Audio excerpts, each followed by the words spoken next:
Hi అండి. ఇది నా ఫ్రైడే మార్నింగ్ మినీ వ్లాగ్ అండి. మార్నింగ్ అయితే లేచి లేవంగానే ఫస్ట్ అయితే బియ్యం కడిగి స్టవ్ మీద పెట్టి మా హస్బెండ్ కోసం టీ అయితే పెట్టేశాను. తర్వాత చట్నీ చేయడం కోసం వేరుశనగుళ్ళు వేపించుకొని కొబ్బరికాయ, వేరుశనగుళ్ళు చట్నీ అయితే చేసేసానండి. ఈరోజు బ్రేక్‌ఫాస్ట్ అయితే రాగి ఇడ్లీలు వేశాను.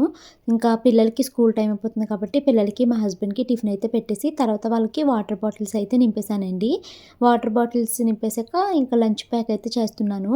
మా షాను ఈరోజు నాకు తాలింపు పెట్టి కర్డ్ రైస్ కావాలి అని అడిగింది. మా మను ఏమో ఎగ్ ఫ్రైడ్ రైస్ కావాలి అందండి. సో, పిల్లలు అడిగినవి అయితే చేసేసి లంచ్ బాక్స్ అయితే ప్యాక్ చేసేసి పిల్లలిద్దరిని స్కూల్‌కి అయితే పంపించేశాను.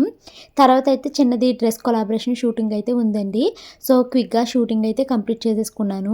ఈరోజు ఫ్రైడే కదా! ఈ షూటింగ్ అయిపోయిన తర్వాత నేను క్విక్‌గా దేవుడికైతే దీపారాధన చేసుకోవాలి. నేను తీసుకున్న ఈ డ్రెసెస్ అయితే ట్యాగ్ చేస్తున్నాను చూడండి. ఈ డ్రెసెస్ అయితే చాలా బాగున్నాయి. కాటన్ అయితే కాదు. నాకన్నిట్లికన్నా ఈ డ్రెస్ అయితే చాలా చాలా నచ్చిందండి. రోజు మొత్తం ఉంచుకున్నా కూడా నాకు భలే కంఫర్ట్‌గా అనిపిచ్చింది.